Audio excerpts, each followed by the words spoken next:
Senior سائنسدان اور corona task force کو ہیڈ بھی کر رہے ہیں۔ ڈاکٹر صاحب اس وقت جو فگرز میں دیکھ رہا ہوں 82 افراد جو گزشتہ 24 گھنٹوں میں انتقال کر گئے، 1700 سے زائد نئے کیسز رپورٹ ہوئے ہیں، لیکن سوال سر یہاں پر میں آپ سے یہ کرنا چاہ رہا ہوں کہ یہ کراچی حیدرآباد میں پورے ملک سے زیادہ یہاں پر ریشو آ رہی ہے مثبت کیسز کی، اس کی کیا بنیادی وجہ ہے؟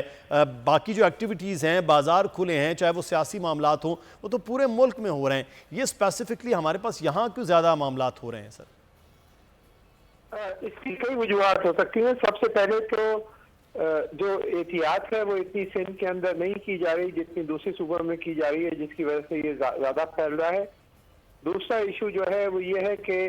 ہم نے مختلف سیمپلز کو اینالائز کیا ہے کراچی یونیورسٹی میں، جو ہمارا ادارہ ہے international centre for chemical and biological sciences, تو وہاں جینیٹک انالیسس کی ہے، تو اس میں وقت کے ساتھ ساتھ کافی تبدیلیاں آ رہی ہیں، اور کراچی کے جو 48 سیمپلز ہم نے اینالائز کیے ہیں اس میں ہمیں 109 تبدیلیاں میوٹیشن ملی ہیں، اور ان میں خاص ہیں جو اسپائک پروٹین سے تعلق ہے تو اس کی یہ دوسری بڑی وجہ ہے اس کے زیادہ پھیلنے کی یہاں پر، کہ ایک تو میوٹیشن ہے اور ایک احتیاط کم ہے۔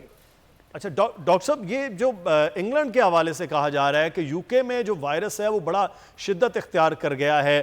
وہ کیا کوئی نیا وائرس ہے یا اس میں کوئی تبدیلی ہے پہلے وائرس کے اندر؟ اس پہ بہت زیادہ بات ہو رہی ہے۔ جی، وہاں پہ جو وائرس ہے وہ بہت زیادہ تیزی سے پھیل رہا ہے۔ اموات کی تعداد جو ہے وہ پھیلنے کی وجہ سے ہے، یہ نہیں ہے کہ وہ اموات زیادہ کر رہا ہے، بلکہ وہ ایگریسو زیادہ ہے، پھیلاؤ اس کا زیادہ ہے، جس کی وجہ سے بہت زیادہ لوگ اس سے متاثر ہو رہے ہیں۔ اور کیونکہ ایک سرٹن شرح ہوتی ہے اموات کی، تو جتنے زیادہ لوگ اس سے متاثر ہوں گے اتنی ہی زیادہ اموات بھی ہوں گی۔ تو ابھی تک جو ڈیٹا سامنے آیا ہے اس کے تحت اس کا بیہیویئر ایگریسونیس میں تو بہت زیادہ ہے، کہ 70% زیادہ تیزی سے پھیل رہا ہے۔ یہ برطانیہ کو سیل آف کر دیا گیا ہے دوسرے ممالک سے، لیکن جو اس سے اموات ہوتی ہیں اس کی شرح وہی ہے جو اس کے پہلے ویریئنٹ کی تھی۔ اموات کی شرح میں بڑھوتری نہیں ہوئی، صرف پھیلاؤ کی وجہ سے اموات بڑھ رہی ہیں۔ ڈاکٹر صاحب، جو ابھی ویکسین کا استعمال شروع ہوا ہے، آپ خود فرما رہے ہیں کہ یہ چیزیں بدل رہی ہیں، یعنی وائرس اپنی شکل، اپنی حیت بدل رہا ہے، تو پھر اس ویکسین کے حوالے سے جو تجربات ہیں وہ کتنے کارگر اور کتنے مثبت ہیں؟ زیادہ تر چانس یہ ہے کہ جو ویکسین ڈیولپ ہو رہی ہیں وہ اس وائرس کے خلاف، اور جو نئے ویریئنٹ ہیں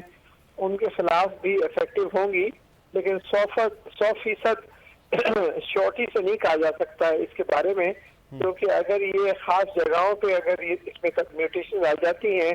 تو وہ ویکسین جو ہیں وہ کارگر، یہ بھی ہو سکتا ہے کہ وہ کارگر نہ ہوں، اور پھر یہ بھی سوال پیدا ہوتا ہے کہ کتنے عرصے تک وہ آپ کو پروٹیکٹ کریں گی